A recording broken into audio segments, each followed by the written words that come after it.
സമുദ്ര വ്യാപാര മേഖലയിലെ തന്ത്രപ്രധാനമായ മാരിടൈം ഹബ്ബാക്കി വിഴിഞ്ഞം തുറമുഖത്തെ മാറ്റാൻ കേന്ദ്രം. പശ്ചിമേഷ്യൻ സംഘർഷത്തെ തുടർന്ന് ആഗോള ചരക്കു നീക്കത്തിലും സമുദ്ര വ്യാപാര മേഖലയിലുമുണ്ടായ അനിശ്ചിതത്വമാണ് രാജ്യത്ത് പുതിയൊരു മാരിടൈം ഹബ്ബ് സ്ഥാപിക്കാനുള്ള നീക്കത്തിന് പിന്നിലെന്നാണ് റിപ്പോർട്ട്. ഇന്ത്യൻ മഹാസമുദ്രത്തിൽ പശ്ചിമേഷ്യയിലെ യുദ്ധ സാഹചര്യങ്ങൾ ബാധിക്കാത്ത സമുദ്ര വ്യാപാര കേന്ദ്രമാണ് വിഴിഞ്ഞം വികസനത്തിലൂടെ ലക്ഷ്യമിടുന്നത്.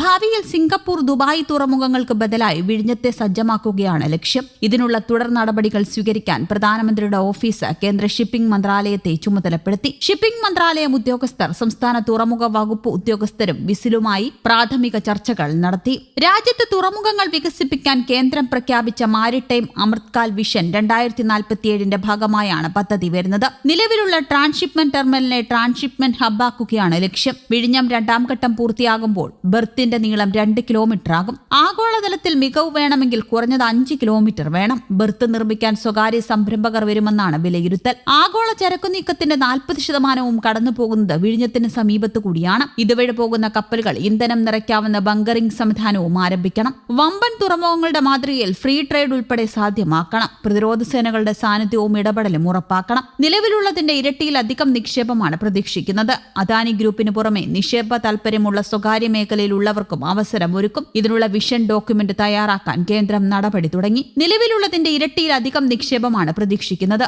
അദാനി ഗ്രൂപ്പിന് പുറമെ നിക്ഷേപ താൽപര്യമുള്ള സ്വകാര്യ മേഖലയിലുള്ളവർക്കും അവസരമൊരുക്കും. ഇതിനുള്ള വിഷൻ ഡോക്യുമെന്റ് തയ്യാറാക്കാൻ കേന്ദ്രം നടപടി തുടങ്ങി. നിലവിലെ കരാറ് പ്രകാരം അദാനി ഗ്രൂപ്പാണ് നിർമ്മാണം നടത്തുന്നത്. എന്നാൽ ഹബ്ബ് വികസനത്തിനായി കൂടുതൽ സ്വകാര്യ സംരംഭകരെ കേന്ദ്രം ക്ഷണിക്കും. നിലവിലുള്ളതിനേക്കാൾ ഇരട്ടിയിലധികം നിക്ഷേപം വിഴിഞ്ഞത്തേക്ക് ഒഴുകുമെന്നാണ് കണക്കുകൂട്ടൽ. തന്ത്രപ്രധാനമായ കപ്പൽ പാതയായതിനാൽ വിഴിഞ്ഞത്ത് പ്രതിരോധ സേനകളുടെ സാന്നിധ്യവും കേന്ദ്രം ഉറപ്പാക്കും. കോസ്റ്റ് ഗാർഡ്, നേവി എന്നിവയുടെ പ്രത്യേക യൂണിറ്റുകൾക്ക് ഇവിടെ സൗകര്യമൊരുക്കും. ഷിപ്പിംഗ് മന്ത്രാലയം ഉദ്യോഗസ്ഥർ വിഴിഞ്ഞം ഇന്റർനാഷണൽ സീപോർട്ട് ലിമിറ്റഡുമായും സംസ്ഥാന തുറമുഖ വകുപ്പുമായി പ്രാഥമിക ചർച്ചകൾ പൂർത്തിയാക്കി. വരും മാസങ്ങളിൽ ഇതിനായുള്ള വിപുലമായ പദ്ധതിരേഖ കേന്ദ്രം പുറത്തുവിടും. കേരളത്തിന്റെ സാമ്പത്തിക ഭൂപടം തന്നെ മാറ്റിവരയ്ക്കുന്ന നീക്കമായാണ് കേന്ദ്രത്തിന്റെ ഈ ഇടപെടലിനെ വിലയിരുത്തുന്നത്. അദാനി പോർട്ടിനും ഇത് വലിയ ഗുണമായി മാറും. അന്താരാഷ്ട്ര കപ്പൽചാലിൽ നിന്നും വെറും 10 മൈൽ നോട്ടിക്കൽ മാത്രമാണ് വിഴിഞ്ഞം തുറമുഖത്തേക്കുള്ള ദൂരമെന്നത് വളരെ പ്രാധാന്യമർഹിക്കുന്നുണ്ട്. തുറമുഖത്തിന്റെ ഭൂമിശാസ്ത്രപരമായ സ്ഥാനം ഈ പ്രതിസന്ധി ഘട്ടത്തിൽ കപ്പലുകൾക്ക് വലിയ ആശ്വാസമാണ്. മുംബൈയിലോ മറ്റേതെങ്കിലും തുറമുഖത്തെത്തുന്നതിനേക്കാൾ 50 മണിക്കൂറിലേറെ യാത്രാസമയം ലാഭിക്കാമെന്നതും 24 മണിക്കൂറും സജീവമായ പ്രവർത്തനവും വിഴിഞ്ഞത്തിന് അനുകൂല ഘടകങ്ങളാണ്.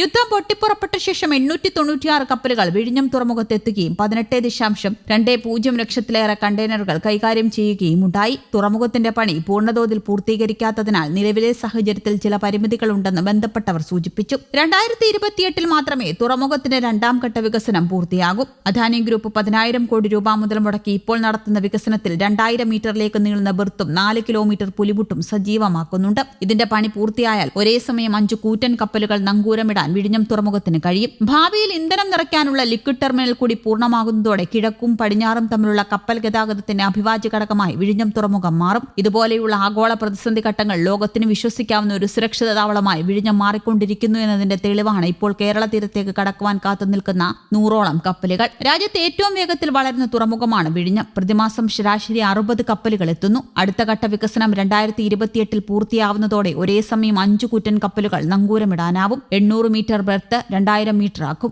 3.1 കിലോമീറ്റർ പുലിമുട്ട് 4 കിലോമീറ്റർ ആക്കും. വിഴിഞ്ഞം തുറമുഖത്ത് 2028 ഡിസംബറോടെ റെയിൽ കണക്ടിവിറ്റി പദ്ധതി പൂർത്തീകരിക്കുകയാണ് ലക്ഷ്യം. റോഡ് കണക്ടിവിറ്റി വേഗത്തിൽ സജ്ജമാക്കും. റോഡ്, റെയിൽ അടിസ്ഥാന സൗകര്യങ്ങൾ ഉൾപ്പെടെ ഗേറ്റ്വേ കണക്ടിവിറ്റിക്ക് പ്രാരംഭ പ്രവർത്തനം ആരംഭിച്ചു. തുറമുഖം ഓപ്പറേഷൻ ആരംഭിച്ച ശേഷം 670-ലധികം കപ്പലുകളിലെ 14.35 ലക്ഷം TEU കണ്ടെയ്നറുകൾ കൈകാര്യം ചെയ്യാനായി സ്ഥാപിത ശേഷിയുടെ 131% വർദ്ധിത ശേഷിയിലാണ് പ്രവർത്തിക്കുന്നത്. പ്രതീക്ഷിച്ചതിനേക്കാൾ 17 വർഷം മുമ്പ് പദ്ധതി പൂർത്തിയാക്കാനാണ് സർക്കാരിന്റെ നടപടി. വിഴിഞ്ഞം ആഗോള ട്രാൻസ്ഷിപ്മെന്റ് ഹബ്ബായി മാറിക്കഴിഞ്ഞു.